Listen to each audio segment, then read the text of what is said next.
Salut à toi. Dans cette petite vidéo, laisse-moi te montrer la voix de Kuro. Ça veut dire noir. Basique comme titre, non?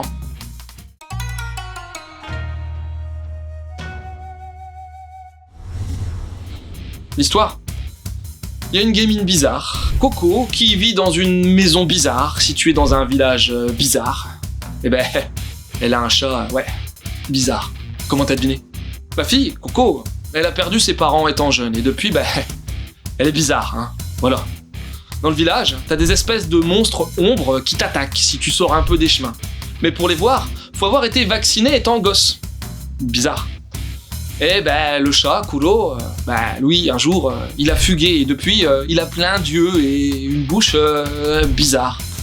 Et il protège Coco des dangers. De quoi? Vous avez dit étrange? Ouais, c'est le mot. Tu veux des infos? Kuro, à ne pas confondre avec Kuro, un cœur de chat, c'est une toute petite série en 3 volumes du Tonari no Young Jump. Ouais, le site qui a par exemple publié One Punch Man.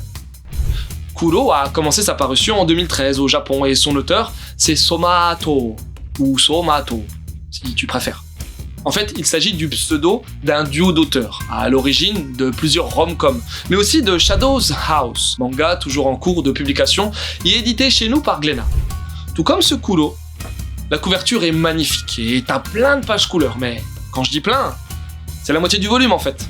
Le papier est au top, tout comme l'impression. Mon avis? À Japan Expo 2022, Inaba Sakoto, la directrice éditoriale de Glénat, m'avait carrément intrigué quand elle me parlait de ce titre. Première chose, te fie clairement pas au style mignon tout plein, hein. L'histoire est giga inquiétante. Il y a du mystère à foison concernant les monstres, mais aussi par rapport aux origines de Coco ainsi que sur cette fameuse histoire de vaccin. Le tout est superbement bien amené, avec des faux mini-chapitres indépendants qui, au final, le sont pas tant que ça.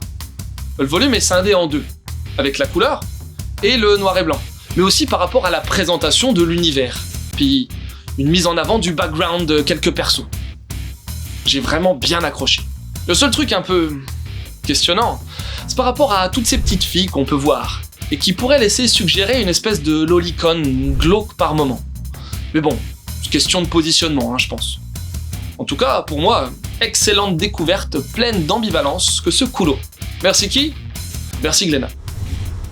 Quelques conseils?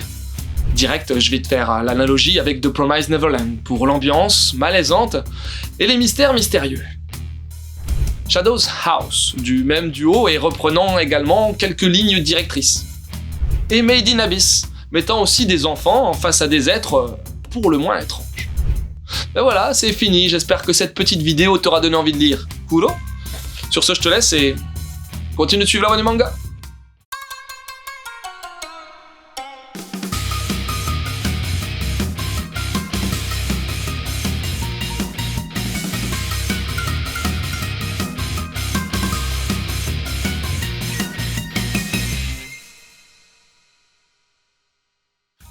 Kuro.